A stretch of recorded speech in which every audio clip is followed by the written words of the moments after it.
আমার নবী ঘুমে নিদ্রায় আছে, এবার জিবরাইল ডাকে না, জিবরাইল আমিন ডাকে না গো।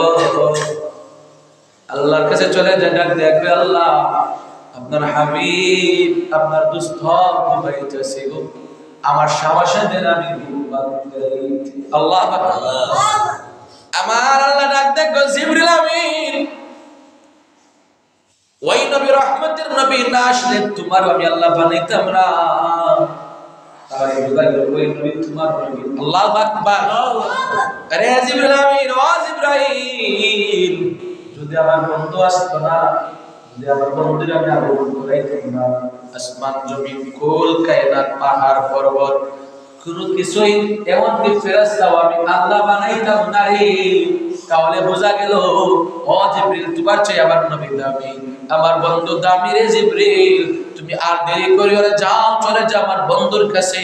আর আমার বন্ধুর ঘুম ভাঙাইতে হইলে তুমি আমার বন্ধুর পা মুবারকের ভাবে তোমার জিহ্বাটা লাগাইয়া আমার বন্ধুর পা তুমি কদমে সালাম দিও। আল্লাহু আকবার।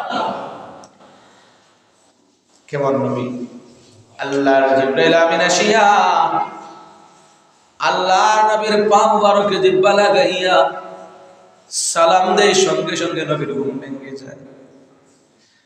আমার নবী ডাক দেয়, ও জিবরাইল তুমি কেন আসছো, কেন আসছো আমি নবীর দরবারে? এমন অবস্থা দেখা যায় নবী তাকায়া দেখি শুধু জিবরাইল আমিন না, আসমানে যত ফেরেশতা আছে আমার নবী রহমতের নবীর হুজরা মুবারক। আল্লাহু আকবার। আমার নবী ডাক দেয়া গো জিবরাইল তোমার দলবল লইয়া কারণটা কি? বললে আমার আল্লাহ আমাদেরকে পাঠাইছে গো আপনার নবীরে স্বাগতম জানাইতাম আসমানে নিয়ে যাওয়ার জন্য। প্রথম আসমান, দ্বিতীয় আসমান, তৃতীয় আসমান, চতুর্থ আসমান, পঞ্চম আসমান, সপ্তম আসমান, সিদরাতুল মুনতাহা, আরশে মুআল্লা, আরশে আজিম, এমনকি আল্লাহর সাথে সাক্ষাৎ করাইতাম। এবং শুধু তাই না, আল্লাহ জান্নাত বানাইছে আপনার উম্মতের জন্য, আল্লাহ আপনার জাহান্নাম বানাইছে আপনার উম্মতের জন্য।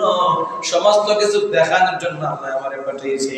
আমি আপনার সফর সঙ্গী, আপনি আপনার এই রাতের মাঝে, রাতের কিছু অর্ধেকে আর কিছু অংশের মাঝে আল্লাহ আমার হুকুম করেছে আপনারা যেন লইয়া আকাশে উঠি। আল্লাহু আকবার।